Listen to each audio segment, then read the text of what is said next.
Hello everyone, Dan here, aka the Surrey Watch Guy. No, this isn't an apparition, it's actually me. I'm back after a hiatus of more than a year.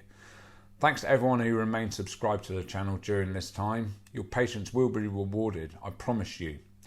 If you've only just stumbled across this channel, then after watching this video, please have a look at my back catalogue, as I do have a fair few videos which are actually worth watching.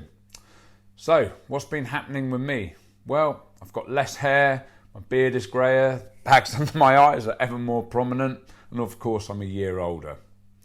But you don't want to know that anyway. So, why did I stop making content? Several reasons, to be honest.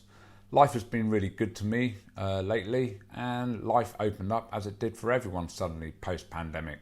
So being sat in front of a computer screen editing, especially when you're crap like me, when I could just head out and live life normally, was suddenly way more attractive. You can't blame me, can you? But I did miss it, hence why I'm back. I also bought a house, I've moved house, and of course people's dogs needed walking during the lockdown. Lockdown actually made my business boom with all the extra dogs being bought by people, and that still continues to this day. Of course, my love for watches has never waned. If anything, it became even more of a focus. Suddenly, as you all know, holidays, nights out, seeing friends were no longer possible, so you just spend hours on the net. Since my last video, the following watch-related things have happened with me. I sold the Omega 007 edition. Shock horror, I know, but a few things grew to annoy me. The clasp, which was an issue to many, wasn't for me at first, but as I slimmed down more, I just couldn't get a decent fit with the mesh, and the clasp just dug into the bottom of my wrist, and after an hour it genuinely started to hurt. Couple that with a bloody helium escape valve, which really just started to get bigger and bigger like a giant wart. I just had to move it on.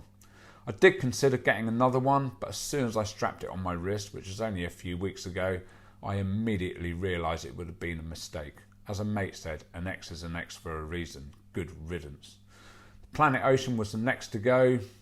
Another amazing watch, the longest I've actually ever owned a watch. I had this one for 11 years. To me, it's still the best Planet Ocean ever made, not being biased, I just think it is. You've got the liquid metal, the solid case back, the slightly thinner case.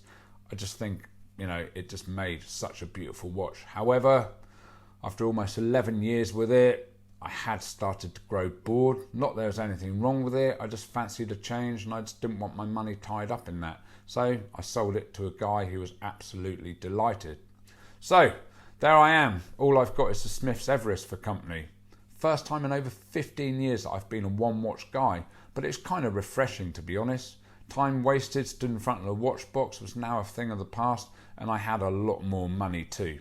Now the Smiths might be a cheap watch, but it's a great watch. The Explorer 369 style dial, 36mm case size, and the fact that it's a bloody strap monster really helped keep it interesting for me, which is really great as I hate the bracelet that the Smiths ships with. Sorry time factors, but that's just how I feel. So during the spring of summer of 2021, the Seamaster 300 that I did a video on, I'll post a link in the description below, really started to get under my skin. People on Instagram started buying it and posting it, and lots of enabling by them and me visiting several ADs, and before I knew it, 45th birthday, November last year, I found myself in my AD buying one. I went for the classic black dial and black bezel. I also ordered the OEM Omega NATO, the Bond style black and grey one. The actual Spectre limited edition one, which is an exact 21mm, so there's no lug overhang. So how was the watch? Loved it. Wore great, looked great. However, one huge problem: the domed crystal. Looks amazing, go outside, you can't tell the time. However, I didn't go out for about a week wearing it, so when I went outside, couldn't tell the time, devastated. The missus even said to me, it's bloody pointless, you can't tell the time, move it on. Smart woman. So the Seamaster 300 went off to a friend earlier this year, and now I'm back to just the Smiths Everest again. It settled into its one watch roll perfectly, and I wore the hell out of it until I sold that one too. No, don't worry, I'm not without a watch. Still got my Apple Watch, jokes. But as you know, if you spend any time on Instagram, after a period of time, certain watches that you've never even considered before can really get to you. Cue the Rolex Explorer 2 with the polar dial. Now, I don't wish to be a tease, but that will be in my next video. So please look out for that one. It will be dropping soon when I get round to recording it. Now, I can't promise amazing video, but I will shoot in 4K. Haven't figured out how to add music yet, but I will do. But you can listen to my amazing dulcet tones and hear my thoughts and opinions, which are literally just that, mine.